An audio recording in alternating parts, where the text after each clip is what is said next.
Judge Emmett Sullivan has created a dumpster fire of the Michael Flynn case in his desperation to keep it afloat a while and cloud the issue of the FBI having targeted Flynn inappropriately.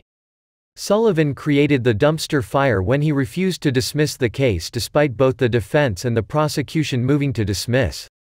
Instead, Sullivan opened the door to amicus briefing, and appointed a retired judge, John Gleason, who already had shown a bias in the case, to write a brief on opposing the DOJ motion and opine on whether Flynn should be charged with perjury for pleading guilty to begin, allegedly under duress from the state. Opening it up to such filings seemed to be completely political to give a platform to attack Flynn, President Donald Trump, and the DOJ, while obscuring the targeting by the FBI and the lack of predicate for a criminal case they had to begin with. If that wasn't already insane enough, now House Democrats, political opponents of Flynn and people who hate him are now being allowed to weigh in on whether to dismiss his case. This is insanely improper. It basically has Sullivan with the advice of Gleason, both acting as judge and prosecutor.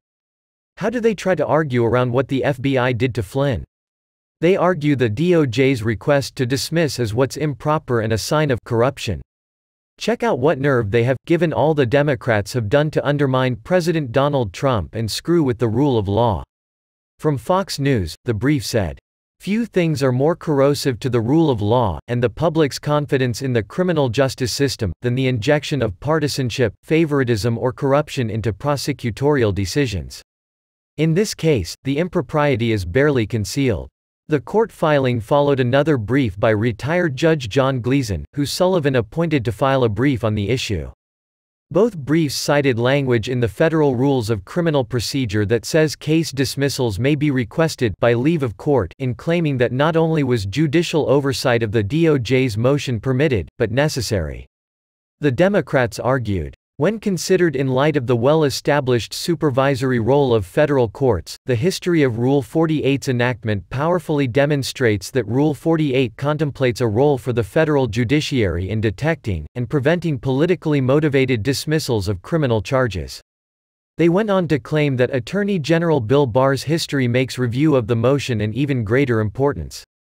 They cited Barr's summary of the Mueller report that Democrats said clearly minimized the special counsel's findings about the president and his associates, the decision to reverse course regarding the DOJ's sentencing recommendation for Trump advisor Roger Stone, and Barr's failure to testify before them to address these matters.